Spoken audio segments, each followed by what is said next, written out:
ഇന്ന് ഞാൻ പറയാൻ പോകുന്നത് എനിക്ക് ജർമ്മനിയിൽ എങ്ങനെയാണ് 2 days ഗ്യാപ്പിൽ 2 ജോബ് ഓഫേഴ്സ് കിട്ടിയെന്നാണ്. Story time. കഴിഞ്ഞ ദിവസം ഞാൻ ഒരു വീഡിയോ പോസ്റ്റ് ചെയ്തിട്ടുണ്ടായിരുന്നു, എന്റെ ഒരു day in my life office day.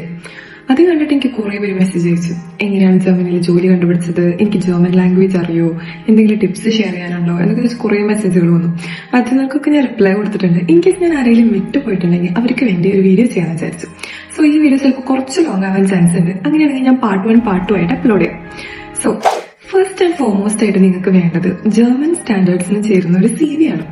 ഞാൻ ആദ്യം എന്റെ നാട്ടിലൊക്കെ അപ്ലൈ ചെയ്തിരുന്ന CV എടുത്തിട്ടാണ് ഇവിടെ ജോലിക്ക് അപ്ലൈ ചെയ്തത്. അപ്പോൾ എനിക്കൊരു ഇന്റർവ്യൂ പോലും കിട്ടിയിട്ടില്ല.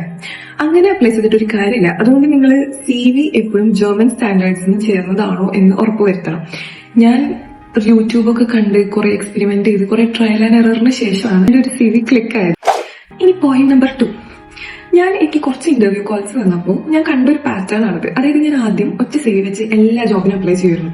അപ്പൊ എനിക്ക് 1-2 ഇന്റർവ്യൂ കോൾസ് വന്നു. അപ്പൊ ഞാൻ ശ്രദ്ധിച്ചൊരു കാര്യം എന്താണെന്ന് വെച്ചാൽ, ഈ വന്ന ഇന്റർവ്യൂ കോൾസിലുള്ള ജോബിന്റെ റിക്വയർമെന്റ്സും എന്റെ CVയിലെ കീവേഡ്സും തമ്മിൽ ഒരു 95% മാച്ച് ഉണ്ടായിരുന്നു. അതായത് ഒന്നില്ലെങ്കിൽ നിങ്ങളുടെ CVയിലെ കീവേഡ്സ് ആയിട്ട് മാച്ച് ചെയ്യുന്ന ജോബിന് മാത്രം അപ്ലൈ ചെയ്യുക, അല്ലെങ്കിൽ നിങ്ങൾ അപ്ലൈ ചെയ്യുന്ന ജോബിനനുസരിച്ച് നിങ്ങളുടെ CV ടൈലർ ചെയ്യണം. അറ്റ് ദി എൻഡ് ഒരു 95% എങ്കിലും രണ്ടും തമ്മിലൊരു മാച്ച് വേണം.